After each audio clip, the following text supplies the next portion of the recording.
Jafar express हमला पाकिस्तान में भारत की दहशतगर्द ज़हनियत का तसलसल है। तर्जुमान पाक फौज ने हक़ाइक़ दुनिया के सामने रख दिए। मीडिया ब्रीफिंग में बताया कि दहशतगर्दों की सपोर्ट में भारतीय मीडिया की सरपरस्ती में वॉरफेयर चलना शुरू हो गई। ट्रेन वाक़े से पहले दहशतगर्दों ने FC चेक पोस्ट पर हमला किया। दहशतगर्दों को एंगेज करके उन्हें महारत से मौत के घाट उतार दिया गया।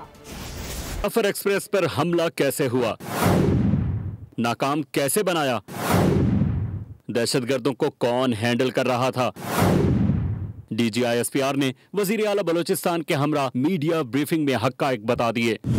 जाफर एक्सप्रेस पर होने वाला हमला पाकिस्तान में भारत की दहशतगर्द ज़हनियत का तसलसल है। हमलावर अफगानिस्तान में अपने हैंडलर के साथ राब्ते में थे, जो भागने वाले यरगमालियों पर भी फायर करते रहे। एट द सेम टाइम इन दहशतगर्दों की सपोर्ट में एक इंफॉर्मेशनल वॉरफेयर भी चलना शुरू हो गई, जिसको लीड कर रही थी इंडियन मीडिया। ये जो वीडियो है ये basically was shared by the terrorist group, recognised terrorist group की जो प्रोपेगेंडा वीडियो है उसको इंडियन मीडिया बार बार चला के दुनिया को दिखा रहा था। This is just an example of that. Lieutenant general Ahmed Sharif Chaudhry ने बताया कि सोशल मीडिया पर मसनूई जहानत का सहारा लेकर झूठा प्रोपेगेंडा किया गया। मुल्क में अमन दुश्मन का मेन स्पॉन्सर भारत है। ये आर्टिफिशियल इंटेलिजेंस के इमेजेस के जरिए उसको ग्लोरीफाई किया जा रहा है, उस एक्ट ऑफ टेररिज्म को। पाकिस्तान में जैसे व्हाट इंसिडेंट और क्या हो गया, एंड दे आर सेलिब्रेट उनके। फिर अगर आप बातचीत सुने, जो वहाँ तज़ियाकार बैठे हैं बातचीत कर रहे हैं, तो यू कैन सी दैट कि वो वही बयानियाँ बना रहे हैं। क्यों बना रहे हैं? क्योंकि ये जो दहशतगर्द यहाँ थे इसका इंफॉर्मेशनल प्रॉन्ग वो चला रहे। किसी भी यरगमाली मुसाफिर को नुकसान नहीं पहुंचा। खुदकुश बमबारों की वजह से मोहतात अंदाज में ऑपरेशन किया गया।